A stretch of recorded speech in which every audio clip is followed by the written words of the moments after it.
Ek groet jou in die wonderlike naam van Jesus Christus. Welkom by ons tweede lesing in ons reeks oor Hooglied.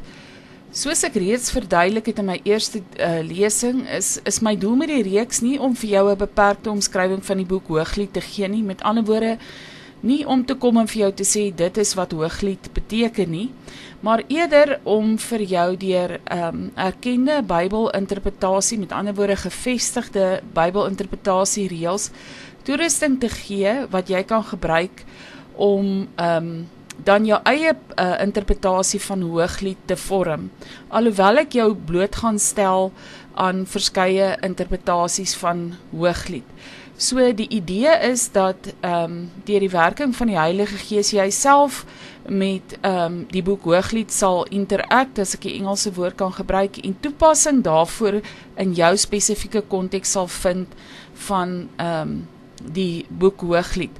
Of jy dit dan nou doen in jou eie Bybelstudietyd, en of jy dit doen deur die boek op 'n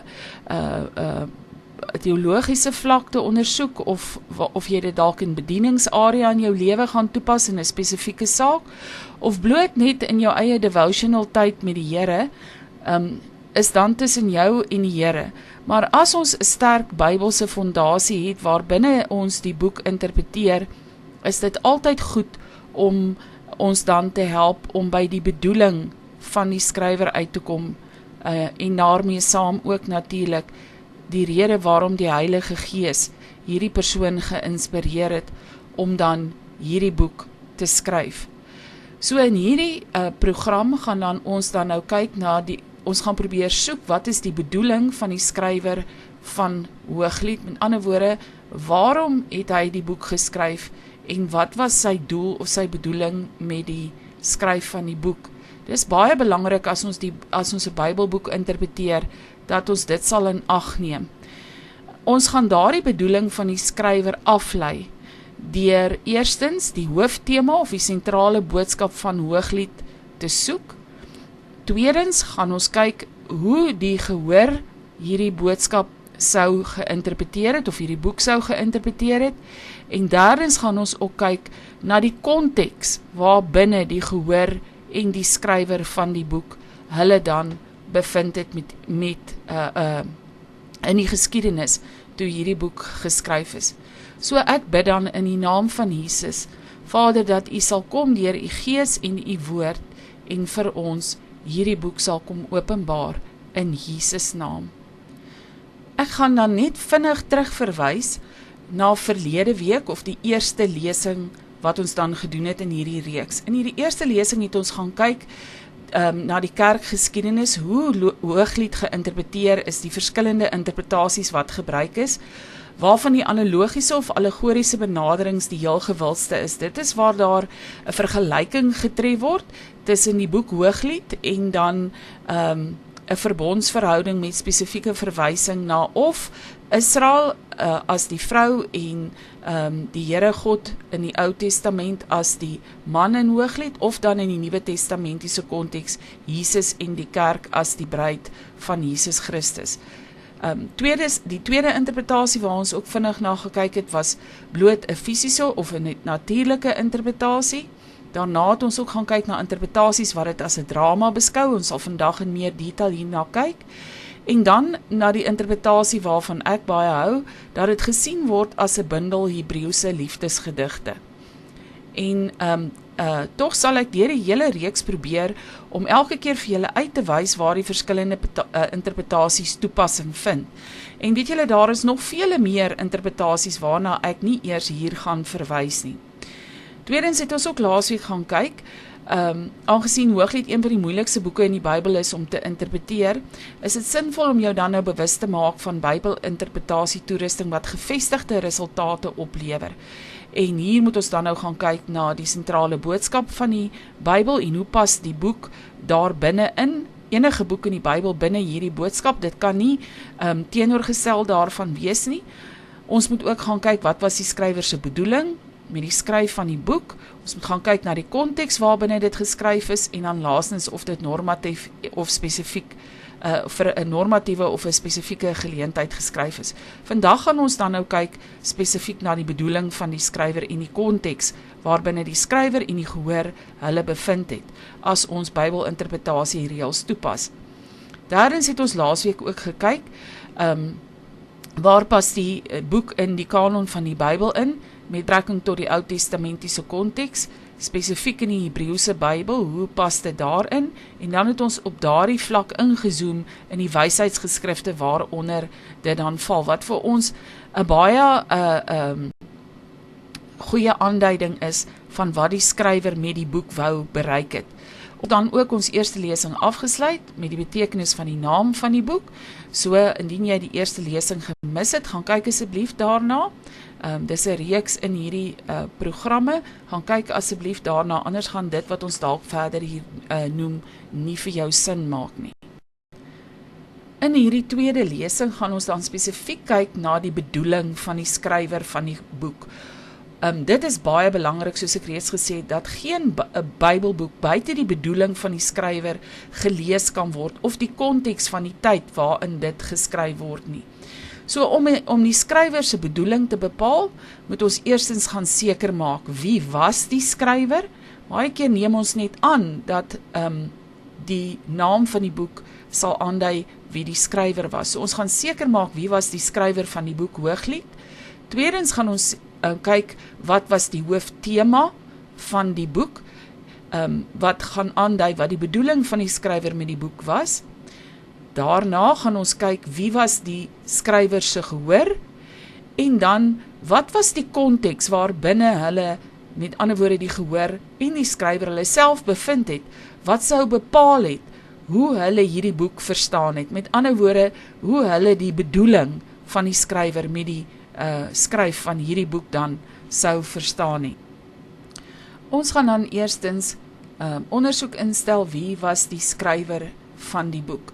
Nou die eerste punt hieronder wat baie belangrik was, is dat Christen tradisie bepaal dat die boek deur koning Salomo geskryf is, na aanleiding van die woorde in Hooglied 1 vers 1, wat sê, die Hooglied van Salomo. Hierdie woorde is egter taalkundig dubbelsinnig, en dit is nou net hier waar die probleem inkom, want dit beteken dat hierdie woorde meer as een betekenis kon hê, of op meer as een manier geïnterpreteer kan word. So hier moet ons dan nou in gedagte hou, dat in die Ou Testament en in die res van die Bybel en die Nuwe Testament ook, maar met spesifieke verwysing nou hier na die Ou Testament, was dit slegs persone wat in die hoogste vorm van goddelike gesag was, wat Bybelboeke kon skryf of laat aanteken, soos byvoorbeeld Moses, Josua, Samuel, Dawid en ander figure. Dit beteken egter nie dat hulle altyd self die skrywers daarvan was nie. Moses was 'n uitsondering hiervan. Hy het self die eerste 5 boeke geskryf, en hier gee ek vir jou op die skerm verskeie Nuwe Testamentiese verwysings daarna. Maar dikwels weet ons egter dat hierdie persone wat hierdie boeke laat skryf het, dit nie altyd self geskryf het nie, maar dat hulle die opdrag gegee het daarvoor dat dit geskryf moet word. Nou in 1 Konings 4 vers 32 staan daar, dat Salomo meer as 3000 spreuke en 1005 liedere uitgespreek het.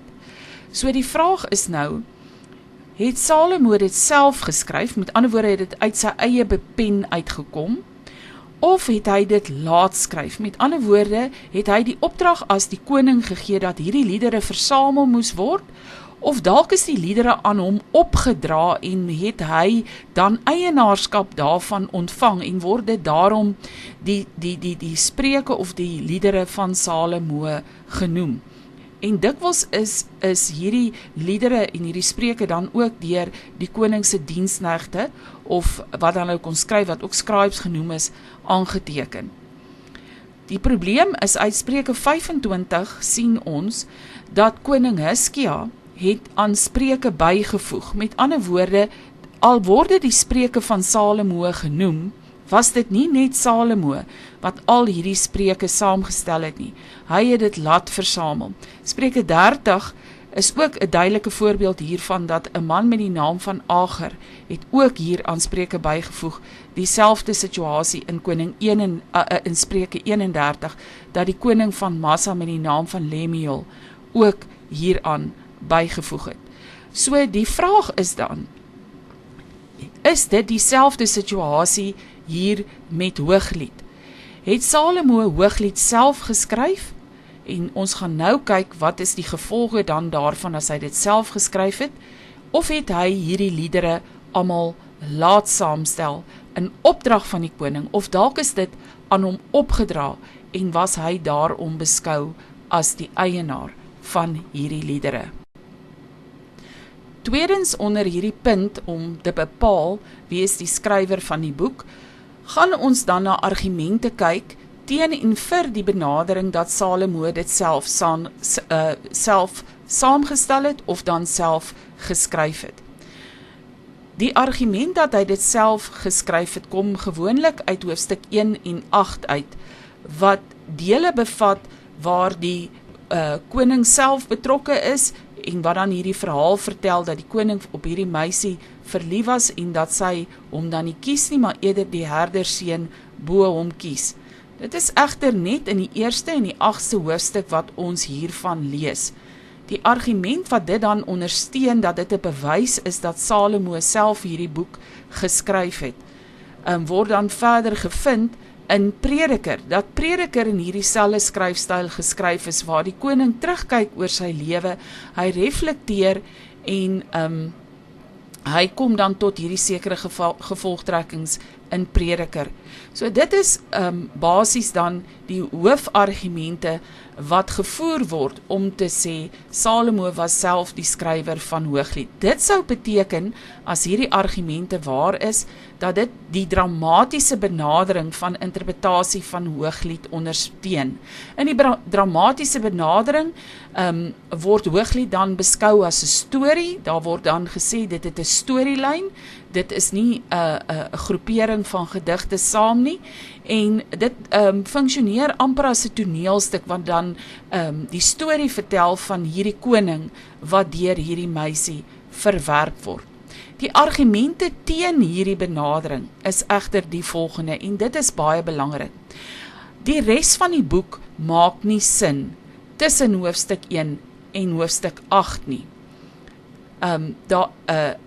Daar word nêrens in hierdie ander hoofstukke dan melding gemaak van hierdie dramatiese gebeure tussen hierdie koning en hierdie meisie wat hom dan nou sou verwerp het nie.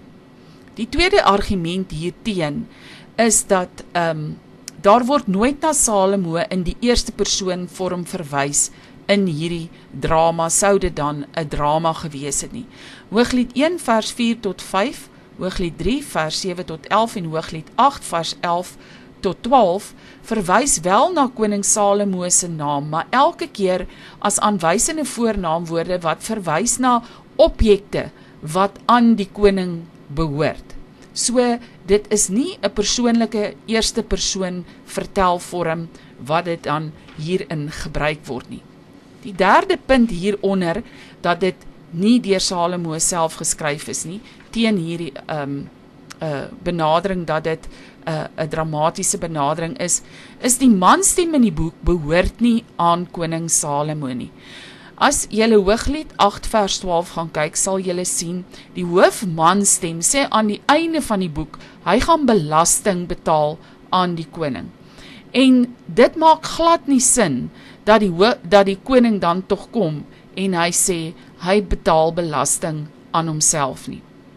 Die vierde en die laaste punt, teen die argument dat dit Salomo is, wat self hierdie boek geskryf het, en dat dit 'n dramatiese benadering regverdig, is dat hierdie karakter, die manlike karakter in hierdie storie, stem glad nie ooreen met Salomo se karakter volgens 1 Konings 11 vers 1 tot 4 nie.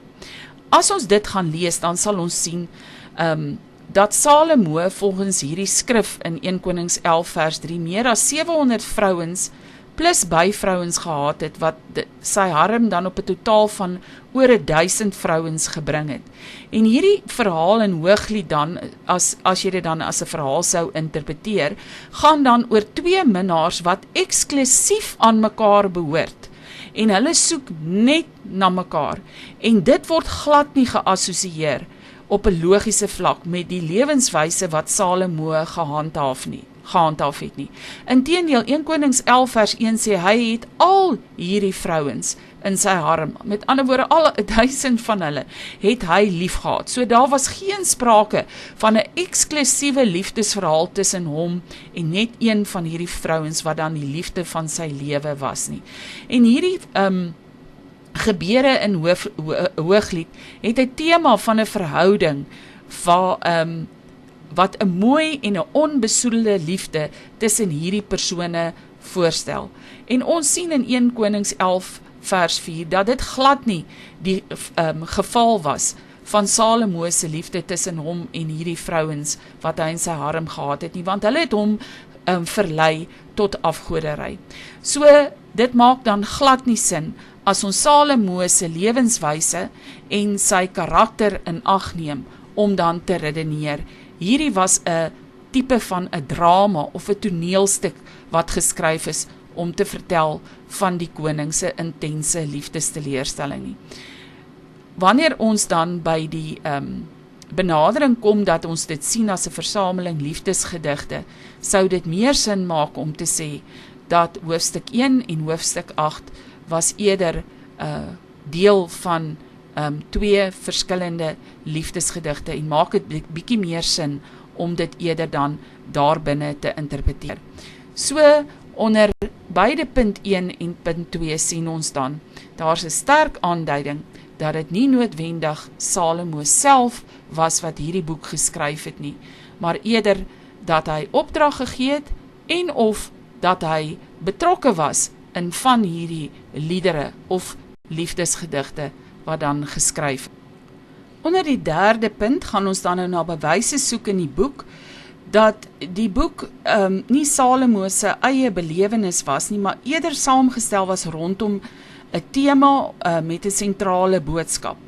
Die bewyse onder andere dat dit eerder in opdrag of in samewerking met die koning geskryf is dan die volgende. Eerstens sien ons, as ons na die King James vertaling gaan kyk, dat hierdie dubbelsinnige taalbetekenis ook daarin voorkom in Songs 1:1. The Song of Songs, which is Solomon's, lees dit. In die Hebreëus kan hierdie is vertaal word met die woorde vir of aan Salomo. Met ander woorde, die vraag bly dus, is dit net uit die wysheidsboeke waarvan hy as die koning is, of die eienaar van die boek was, omdat hy dit saamgestel het, en of is dit uit sy eie mond?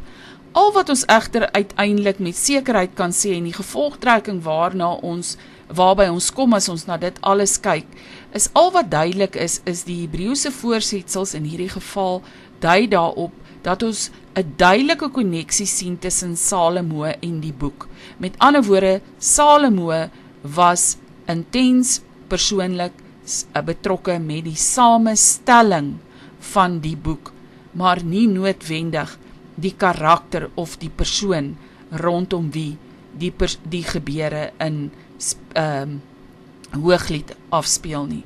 En dit verklaar daarom dan vir ons waarom hoofstuk 1 en 8 ingevoeg is, as ons dan op 'n plek sou kon kom waar ons argumenteer, dis eerder 'n reeks gedigte as 'n drama of 'n toneelstuk oor koning Salomo. Die tweede punt wat baie belangrik is hieronder, is dat ons die doel van die wysheidsboeke waaronder dit resorteer in ag moet neem. Dis vir ons 'n groot sleutel. Ons moet onthou, in daardie tyd was die hele Ou Testament nog nie beskikbaar, soos ons dit gewoond is nie, aangesien die profete, soos ons dit vind in ons Bybel, nog nie geskryf was nie. Met ander woorde, die volk was op daardie stadium nog onder die indruk, hulle gaan vir ewig voortbestaan as die Verenigde Koninkryk van Israel. As ons nou so 'n bietjie teruggaan na die Hebreëse Bybel, se samestelling waarna ons gekyk het in die eerste lesing, dan sal julle sien, die Torah soos dit deur Moses geskryf is, met ander woorde die eerste 5 boeke van die nuwe Ou Testament, ekskuus tog, was reeds beskikbaar vir die volk. En dan onder die Nephiim of die profetiese boeke, soos dit nou in die Hebreëse Bybel aangeteken is, nie ons Bybel nie, was die enigste boeke wat hulle op daai stadium reeds gehad het, was Joshua en Samuel, want dit het geresorteer onder die geskrifte. Ekskuus tog, onder die profetiese boeke. Dan onder die geskrifte of die Ketuvim was op daardie stadium reeds 'n groot deel van die psalms ingesluit wat deur Dawid saamgestel is. Ons weet dat byna meer as die helfte van die psalms word dan later deur ander skrywers ook bygevoeg en selfs na die ballingskap word daar psalms bygevoeg, maar die deel van die psalms wat Dawid geskryf het, was dan op daardie stadium reeds daar. Moontlik was die boek van Job dan ook reeds daar, alhoewel ons nie heeltemal seker is nie. Ons weet, Job het lank voor hierdie tyd in die geskiedenis van Israel al afgespeel, maar ons is nie seker wanneer is die boek aangeteken of saamgestel nie. So, hoe dit nou ook al sê, op daardie stadium was Israel se geskrifte dan maar min. Dit was dan nou net die eerste 5 boeke van die Ou Testament, Joshua, Samuel en die psalms. So ons weet vir Salomo, as 'n koning was wysheid so belangrik, dat dit een van die dinge is wat hy van die Here gevra het. Hy is ook as koning bewus gewees daarvan, dat hy 'n wysheid nodig gaan hê om die koninkryk van Israel te kon regeer, en daarom het hy hierdie intense bewustheid gehad van hoe belangrik wysheid is. Maar net soos soos sy vader Dawid, wou hy graag 'n nalatenskap daar gestel het. Sy vader Dawid se nalatenskap was natuurlik reusagtig. Hy was die koning, die tweede koning van Israel, en dan na Saul, een van Saul se seuns was wel kort, vir 'n kortjie tydjie koning in die Noordryk, maar dit tel nie onder die Verenigde Ryk nie. So, Dawid het hierdie fenominale nalatenskap, dat hy Israel verenig het. Hy neem ook Jerusalem in, hy bou die Sionstad, hy berei die Tempelberg voor, Berg Moria berei hy voor, en hy sorg dat alles in plek is, sodat Salomo net die tempel kon bou. So ons kan aanneem, dat koning Salomo wil sy unieke nalatenskap ook agterlaat. Hy het wel die tempel gebou wat groot was, maar sy vader Dawid het eintlik vir hom alles in plek gesit, sodat hy dan eintlik dit net moes bestuur het. So daarom kom Salomo, en kan ons aanvaar, dat hy deur die samestelling van die 3 wysheidsboeke, Spreuke, Prediker en Hooglied, 'n nalatenskap van geskrifte wil laat, waar hy die volk dan op 'n meer informele vlak met wysheid kon omgaan, waar die Torah of die 5 boeke van die eerste 5 boeke in die Ou Testament dan, of die wet soos hulle dit genoem het, is deur die priesters by die tempel gebruik. En kan ons aanvaar dat dit onder andere 'n groot motivering van Salomo sou wees, dat hy wysheid op skrif wou stel, sodat dit deur die volk in die volksmond gebruik kon word.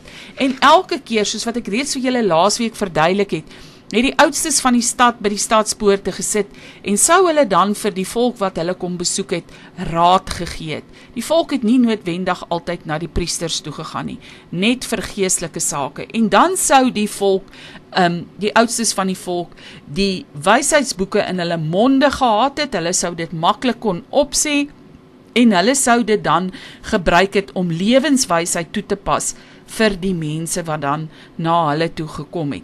En sou dit heel waarskynlik die motivering gewees het vir waarom koning Salomo dan hierdie boeke laat saamstel het, wat dan ons argument onderskryf dat hy heel moontlik die samesteller was en nie noodwendig persoonlik hierdie boek geskryf. Onder punt 4, as ons dan praat oor wie die skrywer van 'n boek is dit so belangrik om ook in ag te neem dat die Heilige Gees elke boek in die Bybel geïnspireer het. En daarom kan ons vra, waarom het die Heilige Gees, wat was die doel van die Heilige Gees, waarom hy dan Salomo geïnspireer het om of betrokke te wees in die skryf van sommige van hierdie spreuke en liedere, en of om dan dit te laat saamstel. 2 Timoteus 3 vers 17 en 2 Petrus 1 vers 20 sê tot vir ons baie duidelik dat die hele woord deur die Heilige Gees geïnspireer is. Die Grieks is vir hierdie woord is divinely breathed, met ander woorde onder die werking van die Heilige Gees. Die Heilige Gees, 2 Petrus 1 vers 20, het iemand beweeg of hom gedryf dan om hierdie boek te skryf. Nou Hooglied, weet ons natuurlik, is deel van die woord van God en daarom moet dit 'n spesifieke betekenis in God se groter plan met sy openbaring aan die mensdom van sy verlossingsplan en sy karakter het, wat dan die sentrale boodskap van die Bybel is. So, selfs al in die Ou Testament weet ons, die Heilige Gees het mense geïnspireer om Bybelboeke te skryf. Daar is soveel skrifverwysings dat die Heilige Gees vir Moses geïnspireer het, ook vir mense soos vir Samuel, julle kan die skrifte daar sien op die skerm, vir Job. Natuurlik weet ons, Dawid is onder die Gees van die Here geïnspireer om die psalms te skryf, Jeremia is geïnspireer om dit wat hy beleef het aan te teken, en dan natuurlik ook Salomo, wat hierdie observasies wat hy dan gemaak het, in die 3 wysheidsgeskrifte dan gaan aanteken het. En hierdie observasies van Salomo is dan met ander woorde die fisiese gevolge van die toepassing van die Torah. Met ander woorde, hierdie vrees van die Here, as jy doen wat die Here sê, die eerste 5 boeke in die Ou Testament, die wet, sê net vir ons wat mag en mag die volk nie gedoen het nie. Maar die wysheidsgeskrifte sê vir ons, wat is die gevolge, die positiewe gevolge, wat jy in jou lewe gaan beleef, as jy dan wel die Torah toegepas het, né?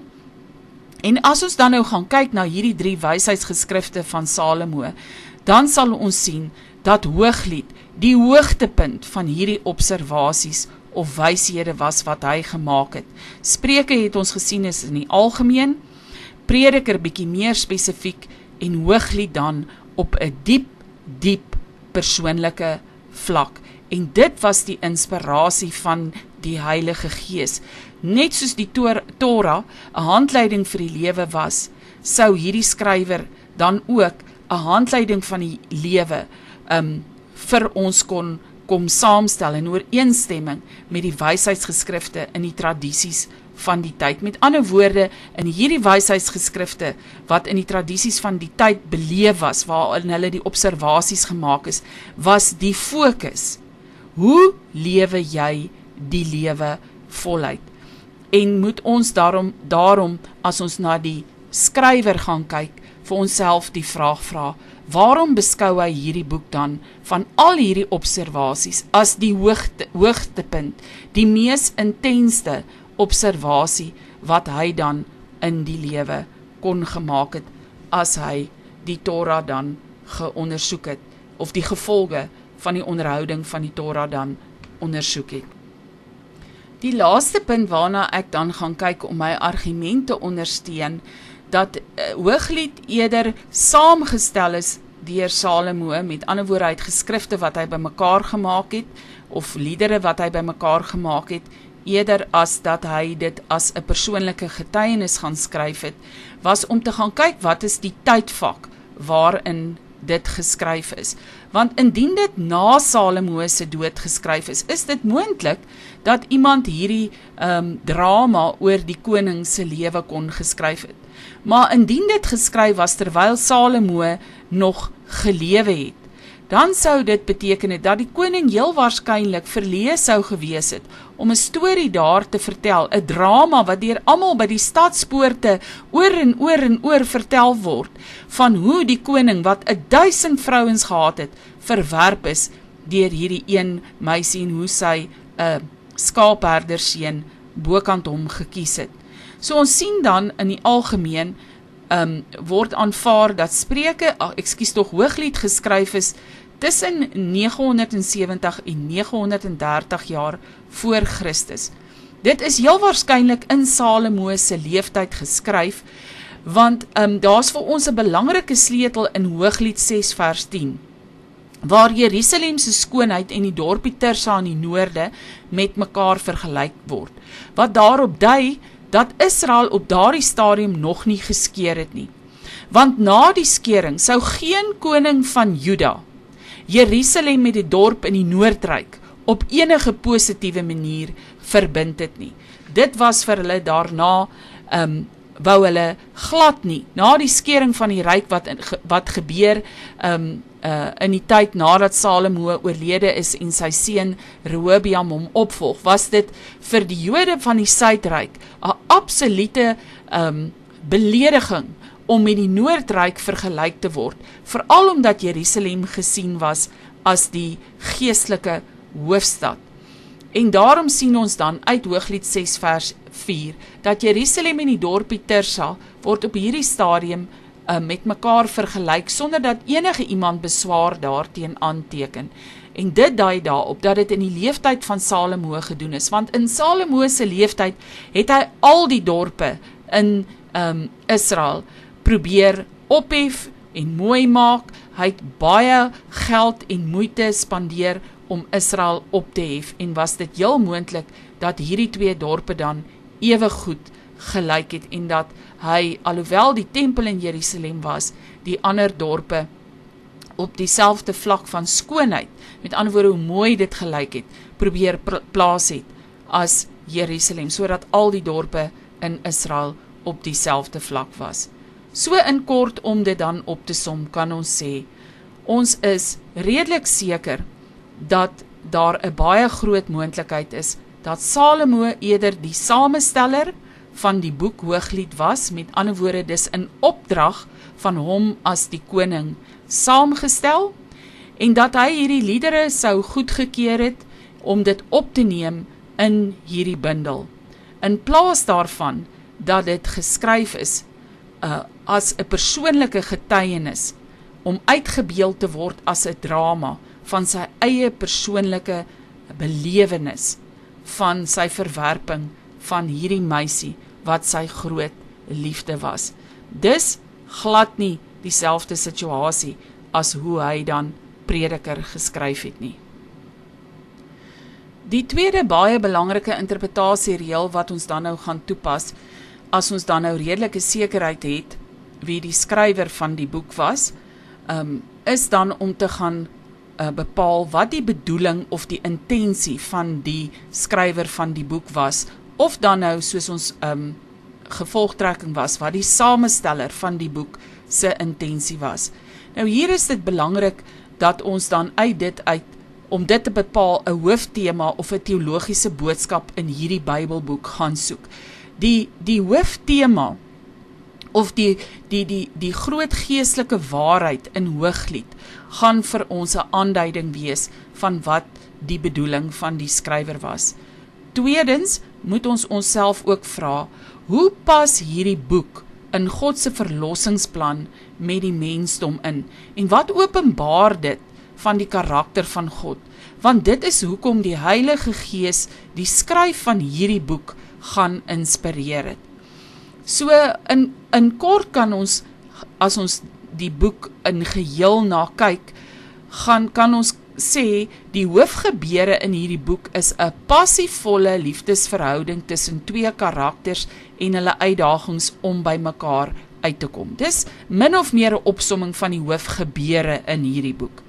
Nou hier is waar jou interpretasie 'n groot invloed gaan hê van hoe jy die tema waarna ek nou net verwys het, of die teologiese waarheid in hierdie gebeure gaan soek, wat vir jou 'n aanduiding dan nou gaan wees van wat die bedoeling of die intensie van die skrywer was, of die inspirasie van die Heilige Gees. Onder die eerste, ek gaan nou na 'n paar interpretasies kyk en dan net kortliks vir jou kommentaar daarop lewer. Die eerste interpretasie was dan nou natuurlik dat dit 'n drama of 'n geskiedkundige gebeurtenis was, of dit kan nou 'n drama rondom 'n geskiedkundige gebeurtenis gewees het, volgens hoofstuk 1 en 8, soos wat ek dit nou reeds bespreek het, onder die vorige punte, waar ons vir onsself gevra het, wie het die boek dan geskryf. Dan die volgende interpretasie is die allegoriese interpretasie of die analogiese interpretasies. Ek gaan hierdie twee sommer hier saam doen, want die verskille tussen hulle is so klein. Beide hierdie twee interpretasies redeneer dan, hulle argumenteer die bedoeling of die intensie van die skrywer was om 'n vergelyking te tref, of dit dan nou 'n allegorie of 'n analogiese vergelyking was, om 'n vergelyking te tref tussen hierdie twee karakters in die boek, met ander woorde hierdie twee minnaars of verliefdes, en dan hierdie twee persone te gaan vergelyk met Israel of die Here God in die Ou Testament, wat dan in 'n huweliksverhouding was, of dan die kerk en Jesus Christus as die bruidegom in die Nuwe Testament. Nou hier moet ons baie fyn gaan onderskei. Ons sal sien dat 'n groot tema in die boek Hooglied is die verbond, waar binne hierdie eksklusiewe liefdesverhouding van hierdie man en vrou plaasvind. Aan die einde gaan ek weer hierna verwys as ek praat van die konteks waar binne die gehoor hulle bevind het as hulle hierdie boek sou gelees het in Israel se Ou Testamentiese konteks. So, uit 'n verbondkonteks kan ons baie beginsels trek wat van toepassing is op verbond tussen hierdie man en vrou, wat afspeel in Hooglied. En daar is niks meer verkeerd om beginsels te gaan bepaal uit 'n boek in die Bybel en dit dan te gaan toepas in byvoorbeeld die verhouding van die kerk en Jesus Christus of die verhouding tussen Israel en God nie. Maar dit is heeltemal 'n ander saak as ons kom en ons sê dit was die bedoeling van die skrywer om hierdie boek te skryf as 'n vergelyking tussen God en die kerk, of God en Israel en Jesus in die kerk. Die eerste probleem wat ek met hierdie benadering dan het, as ons sê dit was die skrywer se intensie, is dat ten opsigte van die kerk en die bruidegom, toe Salomo en die persone wat hierdie liedere dan vir hom geskryf het, die boek saamgestel het, het hulle nog nie 'n idee gehad dat daar 'n Nuwe Testamentiese kerk en Jesus Christus as die bruidegom sou plaasvind nie. So hulle kon nie 'n intensie gehad het om dit daarom te skryf nie, want dit het nog nie gebeur nie.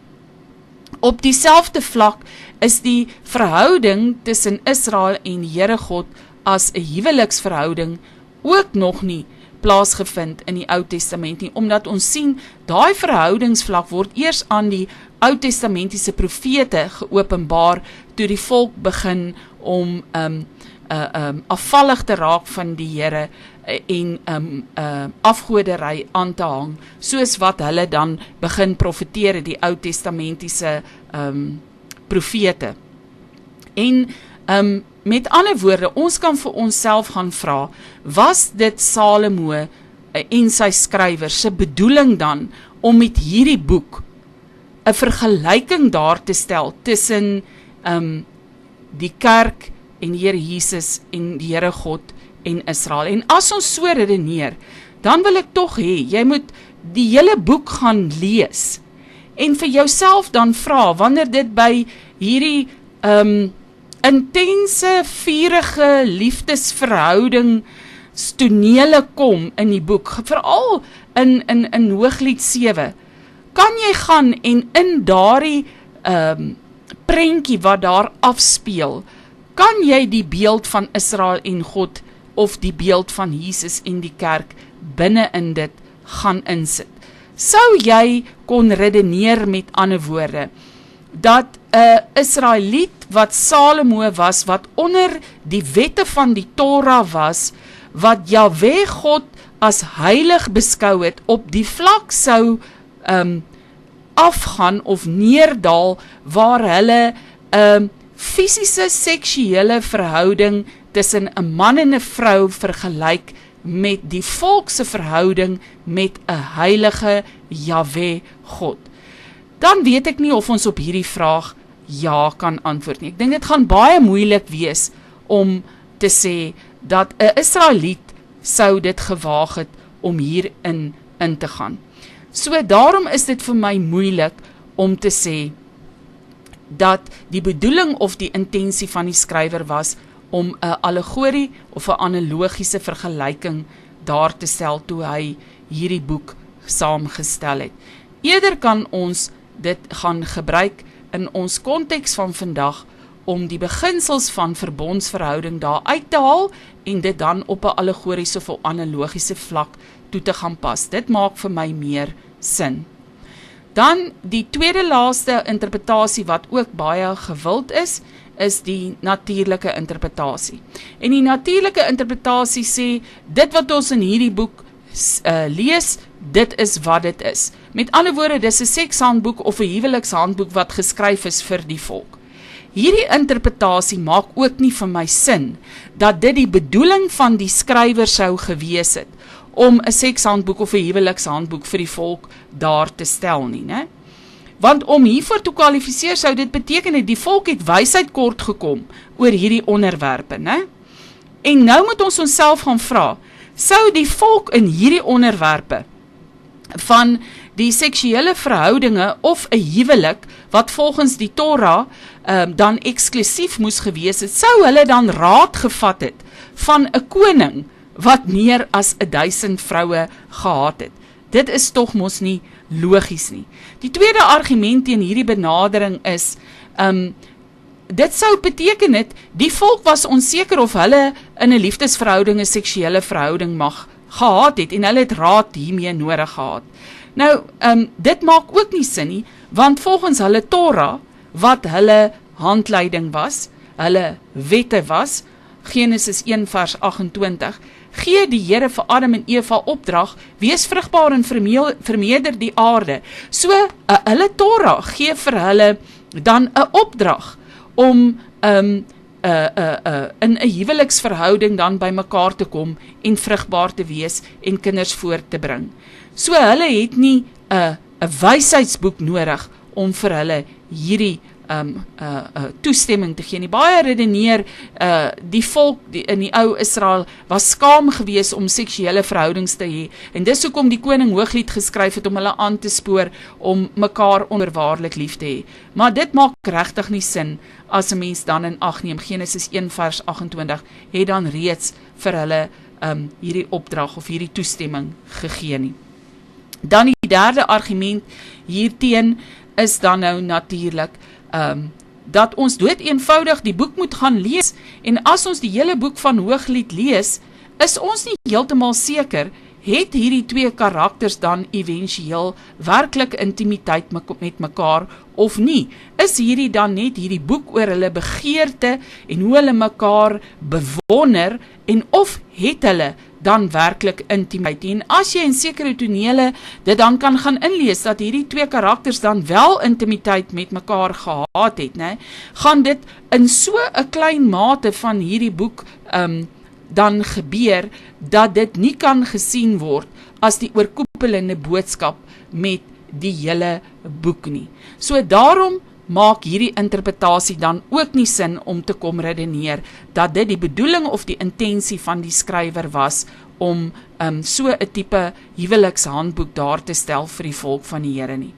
Die laaste interpretasie is dan natuurlik die een wat ek verkies, maar jy is welkom om enige een van hierdie ander interpretasies te volg, veral in ag geneem in jou spesifieke omstandighede. Ek verkies die laaste interpretasie, dat dit 'n bundel liefdesgedigte is rondom 'n sentrale boodskap. En in die volgende skyfie gaan ek vir jou my argumente hiervoor dan gee, en wat is die implikasie daarvan as ons dit dan so interpreteer. So oorweeg dit saam met my die volgende argumente vir die beskouing dat die skrywer 'n bedoeling gehad het om 'n groepering van liefdesgedigte daar te stel. Die eerste argument wat ons dan kry as ons na die hele boek gaan kyk, is dat ons dit nie kan ignoreer dat dit in die vorm van Hebreëse gedigte geskryf is nie. Met ander woorde, dit is vol metafore en vergelykings om 'n diep en 'n intense liefdesverhouding met al die hoogte en laagtepunte daarvan te illustreer. Die tweede argument wat baie belangrik is as ons gaan kyk na die agtergrond waarteen hierdie boek afspeel, dan sien ons dit gebeur teen die agtergrond van 'n tuin. En daar is geen skaamte tussen hierdie twee karakters nie. Dis 'n mooi en 'n onbesoedelde verhouding, soos dit in die tuin van Eden was, met die skepping voordat die sondeval plaasgevind het. Wat ook vir ons 'n belangrike rigtingwyser hier is die woorde in Hooglied 8 vers 6, dat daar 'n vlam van die Here brand tussen hierdie twee mense. Nou, in die vorige lesing het ek gesê, dis een van die enigste boeke in die Bybel waar waar die naam van die Here God nie voorkom nie. Maar hier gebruik ons Afrikaanse ou vertaling dan die woorde Here, en dan soms word dit in die Hebreëse geskrifte ook vertaal met Jahwe. Maar dit is gewoonlik in verwysing na die skepping en nie die woorde van die oorspronklike skrywers in hierdie boek nie. En wanneer hulle dan hier na hierdie vlam wat tussen hierdie man en vrou brand verwys, is dit met verwysing na die manier hoe die Here of die ontwerp van die Here in Genesis 3 vers 16, waar hy vir die vrou dan sê, sy sal 'n begeerte na haar man hê. Dit is hoe God dit dan ontwerp het. En weet julle, die woord skei nie ons geestelike en ons seksuele ontwerp soos dit by die skepping was die mense se ontwerp nie.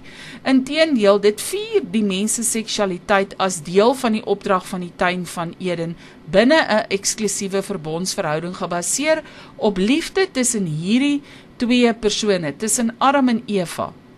Die wêreld het gekom en seks 'n kommoditeit kom maak en dit buite die goddelike konteks kom aanwend om dit pervers te maak. En daarom voel ons baie keer ongemaklik om dit dan met die Bybel te assosieer. Maar Genesis 1 vers 27 tot 28 sê dit tog duidelik dat dit deel is van God se ontwerp. Met ander woorde, die seksuele is 'n gawe van God om tussen twee persone te geniet, sodat die voortbestaan van die mensdom daaruit vloei. So daarom is daardie aantrekkingskrag tussen hierdie twee mense so sterk soos die dood, volgens Hooglied 8 vers 6, en kom niemand daarvan vry nie. Met ander woorde, alle persone het 'n begeerte na 'n spesiale maat waarmee hulle in 'n eksklusiewe liefdesverhouding kan wees. Daarom, maar natuurlik op 'n vlak van diepe commitment, asof hierdie twee mense dan uit een liggaam is, soos Adam en Eva was. Met ander woorde, hierdie verhouding, soos tussen Adam en Eva, was daar nie hiërargie nie. Daar was nie een wat bo die ander ene was nie. Daar was ook nie uitbuiting of misbruik nie. So dit was soos God dit van die begin af bedoel het. Perfek en mooi tussen hierdie twee mense. Daarna gebeur nou natuurlik die sondeval en verval die mens tot op so 'n vlak dat God, wanneer hy die vir Moses inspireer om dan die Torah of die wet daar te stel, dat hy 'n wet daar moet sit om hierdie verhouding nie skade aan te doen nie. Met ander woorde, jy mag nie oorspel pleeg nie. En in Hooglied sien ons dan die realiteit van die vloek van die sondeval. Genesis 3 vers 16, hoe dit dan nou omgedraai word in hierdie verhouding tussen hierdie twee minnaars, wat ten spyte van al hulle uitdagings wat hulle beleef, weer mooi, skoon en intens bevredigend is, soos God dit bedoel het met die ontwerp van die mens. Met ander woorde, daar brand hierdie vlam tussen hierdie twee persone, omdat hierdie vrou 'n begeerte na haar man het, volgens God se ontwerp, want sy en haar man, Adam en Eva, was eintlik een, want Eva is uit dan Adam se liggaam geskape uit. Die tweede argument wat ons dan ook vind om hierdie beskouing te ondersteun, is dat daar vele bevestigings is daarvoor, waar die tuin primêr die agtergrond is, maar tweedens sien ons ook ander aanduidings, né?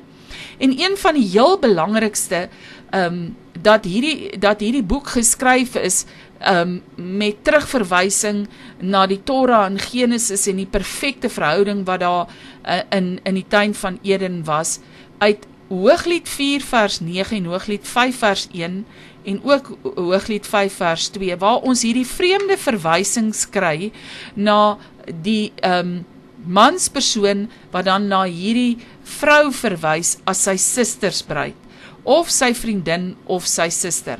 Nou volgens die Torah mag jy glad nie met familie op seksuele vlak omgegaan het, die Levitikus 8:16, hè?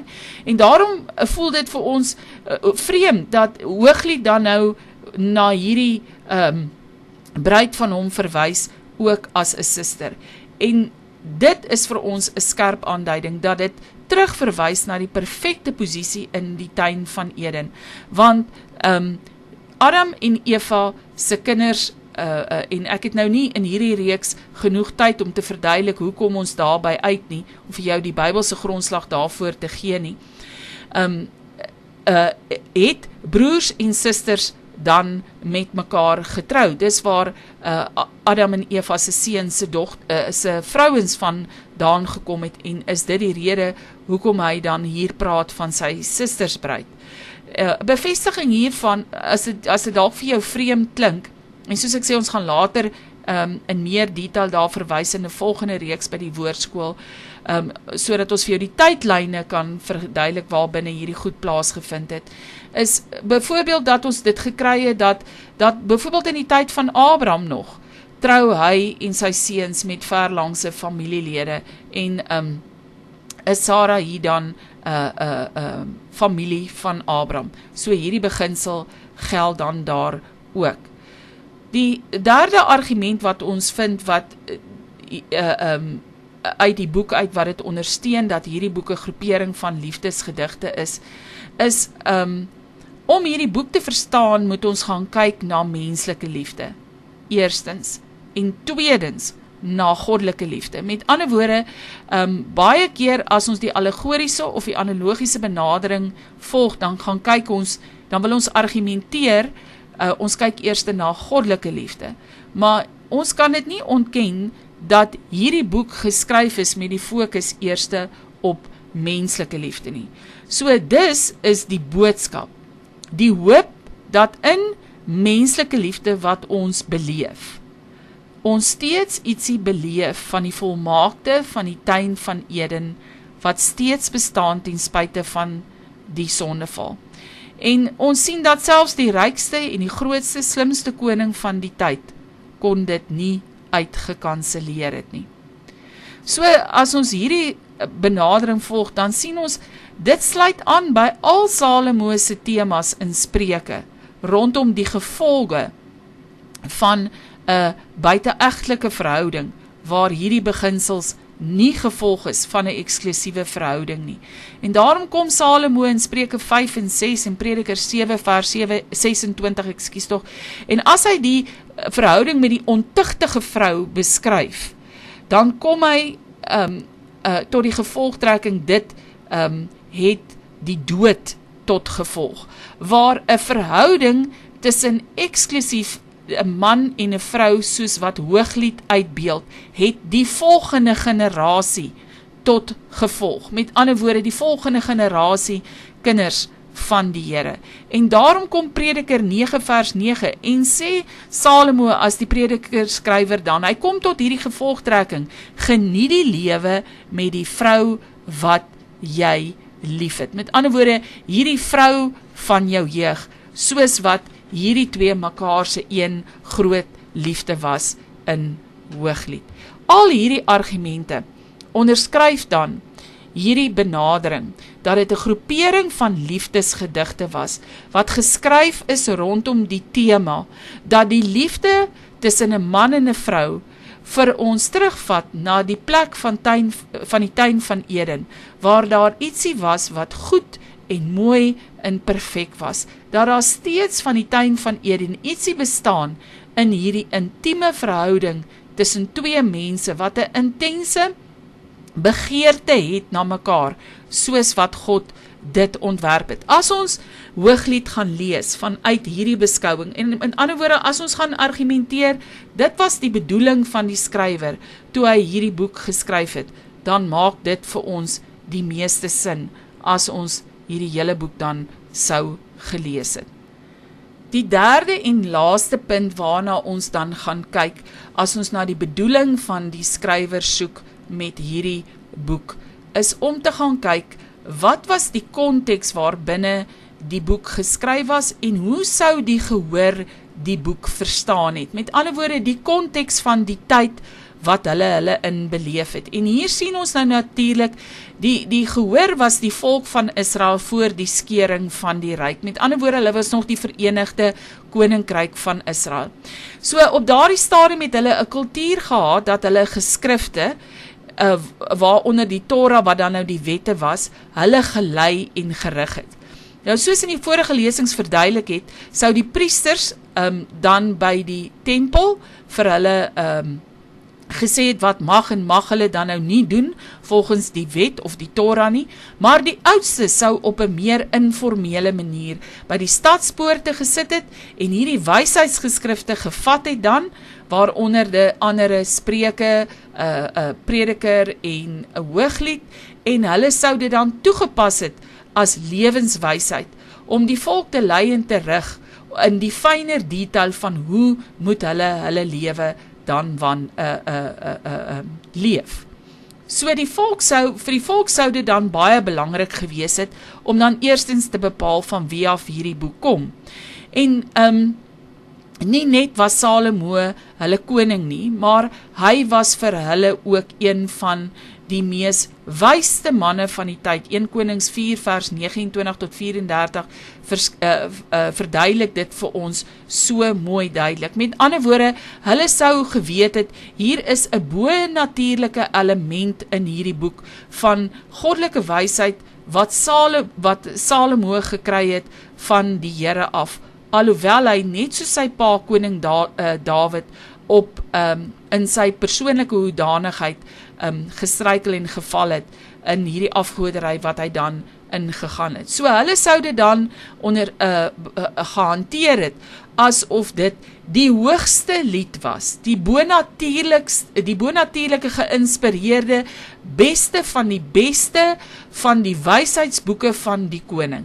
So hulle sou dit glad nie geestelik losgemaak het van die Here nie, wat daarom die analogiese en die allegoriese vergelykingsinterpretasie bevestig dat die Here God wel hier betrokke was, maar dan sal ons natuurlik sien dat dit op die vlak van verbondsbeginsels was en nie op die vlak van dis die bedoeling van die skrywers nie, né? So die vraag is, sou hulle fokus dan gewees het as hulle na hierdie boek geluister het, na die perfekte verhouding tussen 'n man en 'n vrou, soos wat God het geskape het, of sou hulle dit net beskou het as 'n sekshandboek, of sou hulle dit beskou het net as 'n huweliksverhoudingshandboek, of sou hulle dit beskou het dan as 'n storie, 'n drama van Salomo en sy probleme met hierdie een meisie wat hom afset, terwyl hy 1000 ander vrouens het wat dit nie doen nie. So sien julle, dis nie logies om dan so te redeneer nie. Die volk sou dit dan eerder gesien het as bonatuurlike geïnspireerde wysheid wat God aan die koning gegee het om na Spreuke en na Prediker te kom en te sê, die beste van die beste word nou saamgestel in hierdie Hooglied. Tweedens is dit natuurlik ook belangrik om te weet, hulle sou na hierdie boek vanuit hulle verbondsverhouding gekyk het, né? Met ander woorde, hierdie verbondsverhouding tussen God en Abraham, waarvan hulle dan die nageslag was. Maar weer eens wil ek klem lê. Hulle sou dit nie gesien het dat hierdie verbondsverhouding die interpretasie van die intensie van die skrywer was nie, maar eerder dat in hierdie wette van die Torah wat gehoorsaam is om in 'n verbondsverhouding tussen 'n man en 'n vrou, dieselfde beginsels geopenbaar is as tussen God en sy volk. So, Daarom kan ons redeneer, vir hulle sou dit volgens die Torah duidelik gewees het, dat daar nie seks voor huwelik mag gewees het nie. Met ander woorde, dis beskou as hoerery. As jy Levitikus 19 vers 29, Levitikus 21 vers 9, Numeri 25, Deuteronomium 22 sou gelees het nie. So vir die Israeliete in die konteks waarin hulle Hooglied sou gelees het, sou hulle dit gesien het van 'n eerste huweliksnag tussen 'n Joodse man en 'n vrou in die huweliksseremonie waar hulle vir die eerste keer wettiglik by mekaar kon uitgekom het, nadat hierdie hele Joodse huweliksseremonie voltrek is. En hierdie seremonie het behels dat daar eers 'n verlovingstydperk was, nadat daar 'n huwelikskontrak of 'n ketubah opgestel is. En daarna het hierdie betrothal tydperk die kirishim verbygegaan, in hierdie jaar nadat die huweliksprys of die mouar, soos hulle dit genoem is, aan die bruid se pa betaal is. Met ander woorde, die bruidegom en sy familie sou na die bruid se huis toe gekom het, hulle sou hierdie ooreenkoms gesluit het en die geld geneem het en dan teruggegaan het na die bruidegom se huis toe en 'n plek voorberei het. In hierdie tyd het die bruid gewag vir die bruidegom. Sy het nie geweet wanneer hy sou kom nie. En dit was 'n tyd waar daar intense begeerte in die bruid sou wees na haar bruidegom wat haar dan kom haal, wat in lyn is met die storie van Hooglied. As ons lees hoe sy in Hooglied oor en oor vertel wat haar intense begeerte, wat hierdie vlam is wat in haar brand na haar bruidegom. En dit is dan in hierdie verlovingstyd. En as hy haar dan kom haal het, is hierdie huwelik dan voltrek by die bruidegom se huis, by sy pa se huis, en op hierdie eerste huweliksnag, waar die bruid dan bevind is as 'n maagd, sou hierdie bloedverbond tussen haar en die bruidegom dus tot stand gekom het, wat hulle huwelik dan nou wettiglik sou vergemaak het binne hierdie verbondsverhouding.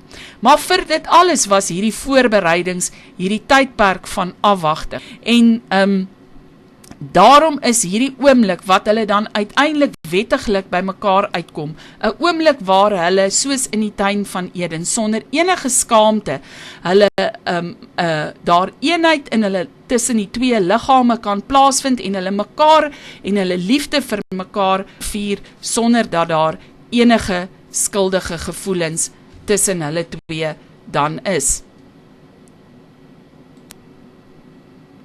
So dit is dan in kort hoe die gehoor na hierdie boek van Hooglied sou gekyk het en hoe hulle by die stadspoorte dan advies gekry het van die oudstes deur vir hulle te sê, hê 'n meisie lief, neem 'n vrou eksklusief, sodat jy tussen hierdie twee persone, hierdie intense huweliksbevrediging, hierdie intense liefdesverhouding tussen twee mense kan beleef, wat 'n terugbeskouing is van hoe dit oorspronklik in die tuin van Eden was, voordat die sondeval plaasgevind. So aan die einde van hierdie lang lesing, dankie vir jou geduld, kom ons dan tot hierdie gevolgtrekking, as ons diepe ondersoek gaan instel, wat was die bedoeling met die skrywer? As ons dan na die onderliggende tema van die boek gaan kyk, dan sien ons, God openbaar met hierdie boek wat hy geïnspireer het deur die werking van die Heilige Gees, dat in gehoorsaamheid aan die wette van die Torah, wat bepaal het dat daar 'n mooi, skoon, suiwer huweliksverhouding tussen een man en een vrou moes wees, God dit dan seën met intense menslike geluk, vervulling, liggaamlike bevrediging ensovoorts, te midde van 'n wêreld vol uitdagings. Met ander woorde, die hoop bly dus in God se perfekte ontwerp, soos dit was in die tuin van Eden, te midde van 'n wêreld vol gebrokenheid. En hierdie tema is in lyn met Salomo se ander boeke, waar hy die gevolg van die onderhoud van die wette in 'n mens se lewe geobserveer het, en dit dan gaan deel het as 'n inspirasie en as wysheid. So vir die res van die reeks gaan ons dan na Hooglied kyk vanuit hierdie gevolgtrekking. Met ander woorde, as ek dit opsommend kan stel, dat die skrywer die bedoeling gehad het om 'n reeks liefdesgedigte saam te stel, sodat hierdie tema uit dit uit kan blyk en die mens hoop sal hê, ten spyte waar die volk van die Here gegaan het, wat ook al oor hulle pad gekom het, dat daar altyd die hoop is van iets moois, wat hulle beleef in hierdie perfekte liefdesverhouding, tussen 'n man en tussen 'n vrou. In die volgende lesing gaan ons dan kyk na die letterkundige ontwerp, of die struktuur van die boek, en daarna gaan ons begin om elkeen van hierdie liefdesgedigte dan te ontleed en te vra, wat sien ons dan daarin van God se ontwerp met die mens? Ek sluit dan hierdie lesing af in die naam van Jesus, en ek vertrou dat die Here deur sy Gees vir jou hierdie boek sal kom oopmaak. Amen en amen.